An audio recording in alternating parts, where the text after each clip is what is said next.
Hey, babe, I need you to come out here right now. We have a very big problem. What? Holy... Oh, no.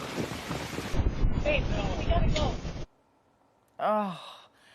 An Altadena couple's frightening escape from the Eaton Fire was caught on camera. It shows their harrowing efforts to save their home before evacuating the fire's path. That homeowner, Jeffrey Q, is joining us live this morning. Jeffrey, thank you so much for being with us.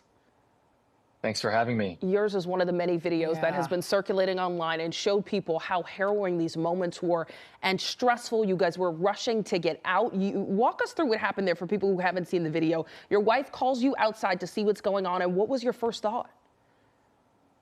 It was a nightmare that I wanted someone to come and shake me, but I was awake. I was sitting in the house we had lost power, and Cheryl had come in and very frantically told me to come out and take a look at the hillside. And I couldn't believe my eyes. The base of the tower was already engulfed in flames. I instinctively pulled out my camera to capture what I was seeing. It was Cheryl to kind of snap me out of it, to say, we need to go now. Well, I'm glad she did. I can't believe, I've watched this video so many times. I feel like every time I watch it, I have that sick feeling inside myself, and I wasn't even there. Talk about how you were able to jump into action so quickly. It sounds like Cheryl was really the motivator to get you guys out of harm's way, and just how you're doing now. Yeah, I mean, I credit her sort of critical thinking and being able to be so calm during that time and level-headed. She went into taskmaster mode, and we just sort of talked about all the things we needed to pack up and get out the door. Every moment I had packing up the car, I was able to check on the fire, and it just became more and more horrific every single time. How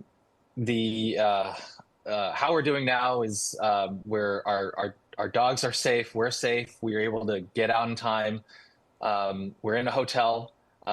Majority of the folks here at the hotel are evacuees. The tremendous amount of support that we're getting amongst each other has been just amazing.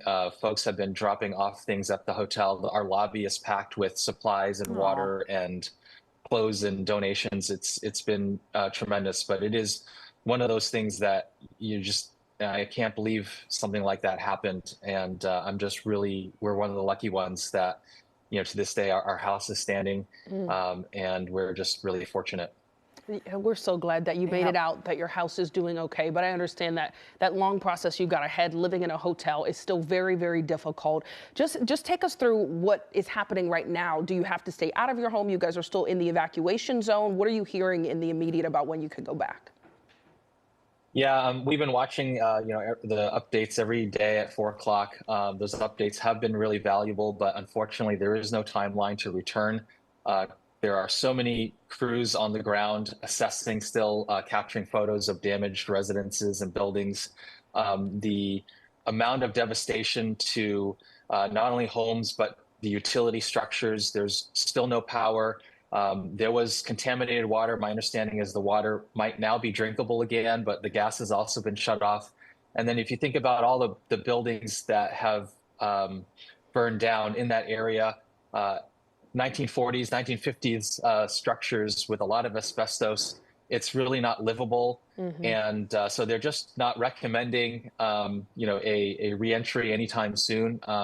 Maybe with hope another week or so, but we'll see. They're opening zone by zones, but unfortunately our zone, our house, is basically right near ground zero, and I don't see us returning back anytime soon. So we're kind of in it for the long haul, but that's perfectly fine. However long they need to make the environment safe for us, and then we'll return when it's right. And even then, there's going to be debris removal and damage assessment. Our house was damaged, so we're going to have to go through that process before we can actually live back in our house again.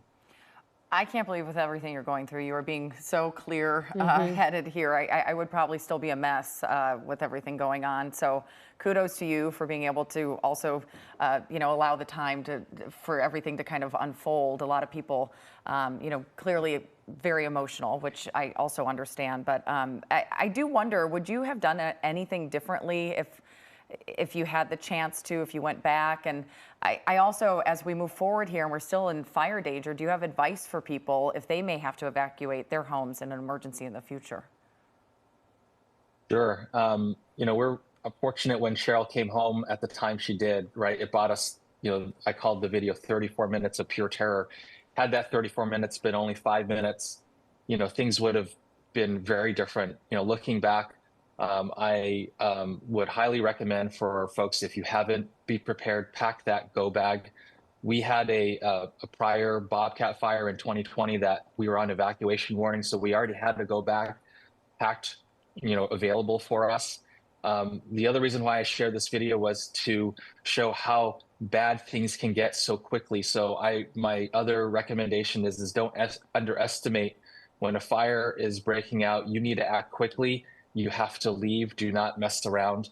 A few other things looking back is just, really, just in general, to be grateful for what you have, because it could all change and be taken away without warning. And so the amount of support that the community has been getting, not just Altadena, but LA, and the businesses that have been contributing and the organizations that have been coming in, has just really renewed my sense of faith in humanity. There is good in this world, in a world of so much negativity and hate.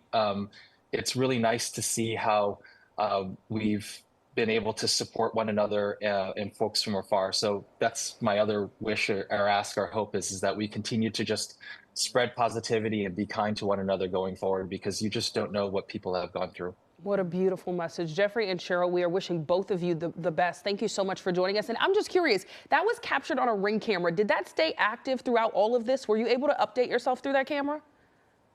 We when we lost power like 2 hours before Cheryl came home, this is before we even knew there was a fire. I have a portable battery generator, and it lasts for about 12 hours. And I plugged my internet modem into that portable generator, and that was able to keep the Ring camera going up until 3 a.m. So even after we had evacuated, that was our lifeline back into our home. We would tune in to the cameras up until 3 a.m. and we would actually see bright lights in the distance. That was the fire kind of consuming other parts of Altadena. I could see embers flying, but after 3 o'clock, we were definitely in despair because we were disconnected. But I'm going to buy like 10 of those now. Or something. Right. No, you are super genius. I was like, how did he have that working through all this? It's a great tip, Jeffrey. Yeah. We are wishing you the best and praying for you guys. Thank you so much for joining us. Thank you for having me. I really appreciate it.